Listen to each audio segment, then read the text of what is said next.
واقعہ کربلا اسلامی تاریخ کا وہ عظیم اور دردناک واقعہ ہے جو 10 محرم الحرام 61 ہجری کو عراق کے مقام کربلا میں پیش آیا۔ اس کا مرکزی کردار حضرت امام حسین ہیں جو رسول اللہ صلی اللہ علیہ وسلم کے نواسے اور حضرت علی و حضرت فاطمہ کے بیٹے تھے۔ حضرت امام حسین نے یزید بن معاویہ کی بیعت سے انکار کیا کیونکہ وہ اسے اسلامی اصولوں کے خلاف سمجھتے تھے۔ یزید نے جبر اور ظلم سے حکومت حاصل کی تھی۔ امام حسین کو اہل کوفہ نے دعوت دی کہ وہ آئیں اور ان کی قیادت کریں، لیکن جب امام حسین اپنے خاندان اور قریبی ساتھیوں کے ساتھ کربلا پہنچے تو وہاں ان کا راستہ روک لیا گیا، پانی بند کر دیا گیا اور انہیں میدان کربلا میں محصور کر دیا گیا۔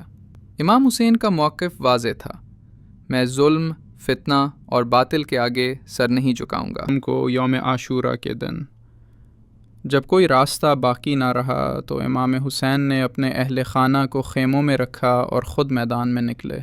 ایک ایک کر کے ان کے پیارے شہید ہوتے گئے، حضرت علی اکبر، جوان بیٹا حضرت عباس، بھائی علمدار وفا حضرت قاسم، بھتیجا، حتیٰ کہ 6 ماہ کے شیرخوار حضرت علی اصغر کو بھی تیر کا نشانہ بنایا گیا۔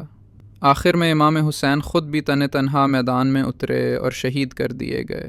امام حسین کی شہادت کے بعد خواتین و بچوں کو قیدی بنا کر کوفہ اور پھر شام کے دربار میں پیش کیا گیا۔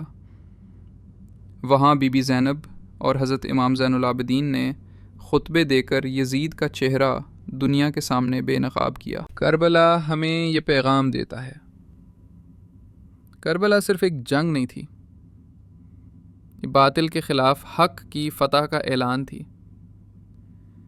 امام حسین نے ہمیں سکھایا کہ زندگی صرف ظالموں کا ساتھ دینے کے لیے نہیں بلکہ حق کے لیے قربانی دینے کے لیے